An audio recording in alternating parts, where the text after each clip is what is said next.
చివరాఖరికి ఏమవుతుందో తెలియదు కానీ పొత్తులో భాగంగా గ్రౌండ్ లెవెల్లో కొన్ని నియోజకవర్గాల్లో టీడీపీ, బీజేపీ, జనసేన నేతలు కేడర్ మధ్య బొత్తిగా పొసగడం లేదని తెలుస్తోంది.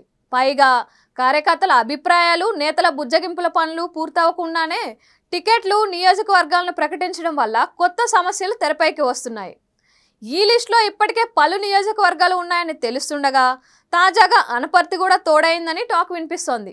అవును, కూటమిలో భాగంగా 10 ఎమ్మెల్యేలు, 6 ఎంపీ టికెట్లు దక్కించుకున్న బీజేపీ ఆయా స్థానాల్లో అభ్యర్థుల ఎంపికపై దృష్టి సారించింది. ఇందులో భాగంగా విశాఖ ఉత్తరం నుంచి విష్ణుకుమార్ రాజు, జమ్మలమడుగు నుంచి ఆదినారాయణ రెడ్డి, పి గన్నవరం నుంచి అయ్యాజీ వేమ పోటీ చేస్తారని చెబుతున్నారు.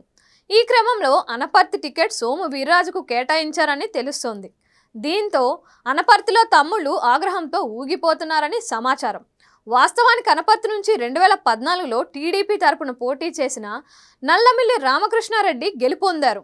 ఇదే క్రమంలో 2019లో జగన్ వేవ్లో ఓటమి పాలయ్యారు. అయితే 2024లో మరోసారి పోటీ చేయాలని భావిస్తున్నారు. ఈ మేరకు గడిచిన 4.5 ఏళ్లుగా నియోజకవర్గంలో పనులు చక్కబెట్టుకుంటున్నారు. కార్యకర్తలకు అందుబాటులో ఉంటున్నారు. ఈ సమయంలో తన స్థానాన్ని బీజేపీకి కేటాయించడంపై టీడీపీ కార్యకర్తలు గురుగా ఉన్నారని తెలుస్తోంది. ఈ విషయంపై రామకృష్ణారెడ్డి సీరియస్గా ఉన్నారని సమాచారం. అయితే అనపర్తిలో వీర్రాజు అభ్యర్థిత్వంపై అధికారిక ప్రకటన వెలువడాల్సి ఉంది.